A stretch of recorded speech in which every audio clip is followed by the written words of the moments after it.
As recently as 2003, several residents of Savannah, Georgia, curled their lips and lowered the octave of their voice at the mention of William Tecumseh Sherman.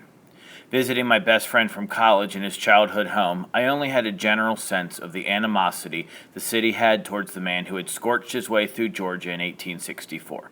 It was only when I read Sherman's Christmas letter from December of that year that I understood why Sherman held such a special, infamous place in the history of Savannah. On December 22, 1864, Sherman sent a telegram to Abraham Lincoln to transmit the news that he had captured the Confederate port city. The language of that letter is now famous. I beg to present you as a Christmas gift the city of Savannah with 150 heavy guns and plenty of ammunition, and also about 25,000 bales of cotton. Coming on the back of Lincoln's victory in the November election, the news that Sherman had reached the coast and broken the backs of the Confederacy was celebrated by all who were interested in the success of the Union cause. The letter became famous overnight, being published in the New York Times and Chicago Tribune over the course of the following week. Lincoln responded to Sherman's telegram on December 26th. His message is filled with both gratitude and humility. He begins, "My dear General Sherman, many, many thanks for your Christmas gift, the capture of Savannah." He then continues by addressing some of the concerns that Lincoln and his cabinet had about Sherman's march back when the occupation of Atlanta was taking place in September. Lincoln wrote, "When you were about leaving Atlanta for the Atlantic coast, I was anxious, if not fearful, but feeling that you were the better judge and remembering that nothing risked is nothing gained, I did not interfere." Lincoln's anxious, fearful attitude is likely the result of a variety of sources. One possibility is that Lincoln was fearful about Sherman's ability to sustain a military campaign in the heart of Georgia when he was going to be straying far from the established supply lines. Sherman's plan to forage for supplies as he went along was unconventional, and it's easy to see why it would have made the president nervous. Another reason that Lincoln may have been reluctant to see Sherman leave Atlanta was the coming election. The late summer of 1864 found the president very nervous about the prospects of winning re-election in the fall. As he dictated in the famous blind memorandum, Lincoln was prepared for what he believed was the near inevitability of his defeat, and was planning ahead to work with whoever succeeded him in the White House to ensure the proper end to the war. He was also likely nervous that Sherman's plan to divide his force and take half of his army on a march across Georgia would spoil the goodwill and enthusiasm that the capture of Atlanta had generated. Had Sherman failed to succeed in his plans, the value of the Atlanta campaign would have plummeted, not to mention the possibility that General Hood would rally against the divided Union forces that were now being left under the command of General Thomas. The irony here is that Sherman was also nervous about the political currency his victory had earned. One historian has suggested that despite his initial decision to fortify and hold Atlanta, Sherman soon realized that he had spent its propaganda value at its capture, and to continue defending it would only bring diminishing returns. It has to be noted that for Sherman, a man never known to support the president's political ambitions, to be concerned with the way the capture of Atlanta was playing in terms of propaganda and electioneering is rather remarkable. As the campaign had been successful and the city of Savannah had fallen, Lincoln's now able to take the high road and heap praise on the victorious general. Lincoln continues his letter, "Now the undertaking being a success, the honor is all yours, for I believe none of us went farther than to acquiesce." It was not uncommon for Lincoln to praise his generals when they achieved significant victories, and he's careful to make sure that Sherman receives the lion's share of the credit. That General Grant had been reluctant as Sherman to see the departure for Savannah, and that Lincoln knew this, might have motivated Lincoln to specifically place the honor on Sherman and the doubt on all of us who had been slow to agree to the plan. While the honor of capturing Savannah was all on Sherman, Lincoln's careful not to forget the work that allowed Sherman to leave Atlanta in the first place. He adds, and taking the work of General Thomas into account as it should be taken, it is indeed a great success. Lincoln was right to praise General Thomas. His ability to hold off Hood's forces had allowed Sherman the time to make his march. Had Thomas failed, Hood's troops might have been able to slip behind Sherman's forces or press north into other territories that the Union was desperately trying to occupy.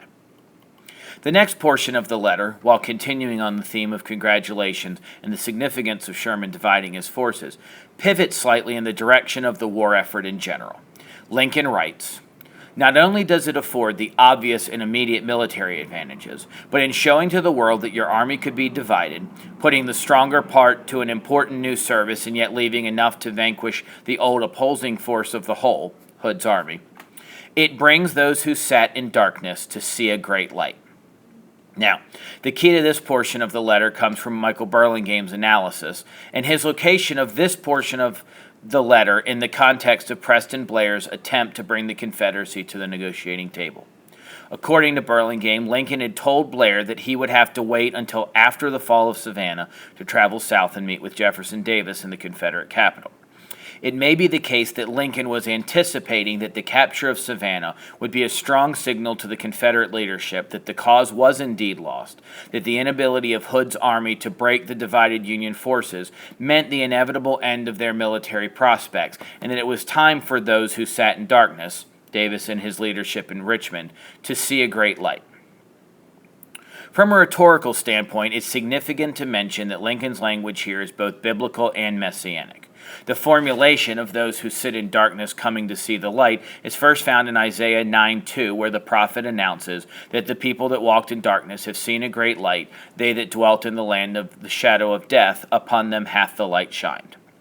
Coming in the context of Isaiah foretelling of a Messiah who will come and rescue the Jews from their bondage, the language of this passage is echoed throughout the New Testament with reference to Jesus. In the Gospels, Matthew 4:16 and Luke 1:79, the apostles both echo the language of a light shining on people who live in darkness. The epistle to the Ephesians, verse 5:8, and 1 Peter 2:9 state the same. Early Christians seeking to locate Jesus within the prophetic tradition of the Messiah used Isaiah's words to give Jesus a connection to the history of the faith and the idea of the redemption of the world.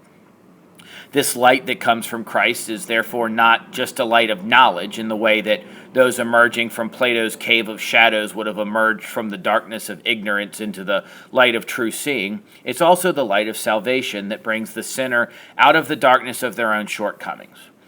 Lincoln would have been familiar with this distinction, and so it's interesting that he uses the formulation to refer to those in the South who would, upon Sherman's success, see a great light.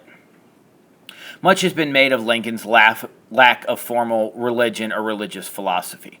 It's interesting to note the similarities between the December 26th reference to those coming out of the darkness and the language of the second inaugural address of the following spring.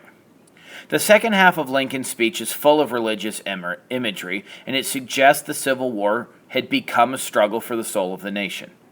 If this is the case, if Lincoln had come to believe in the fall of 1864 and the spring of 1865 that slavery was the sin that had held the country in darkness and that God had appointed this war for the purpose of illuminating that sin, then it might be fair to suggest that Lincoln saw the salvation of the Union, emerging from the darkness of slavery, as being similar enough to the salvation brought in the person of Jesus to use the same language.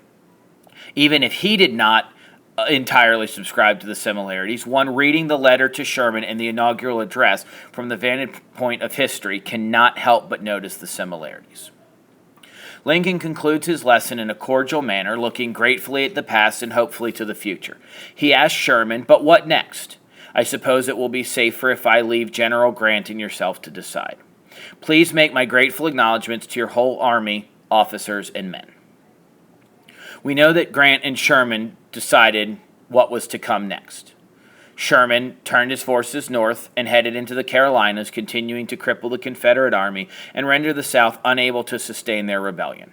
It was a short 4 months after the fall of Savannah and Sherman's gift that Robert E. Lee surrendered at Appomattox and the war came to an end. The issue of whether or not that end brought those who sat in darkness to see the great light that Isaiah and President Lincoln had prophesied remained in the balance.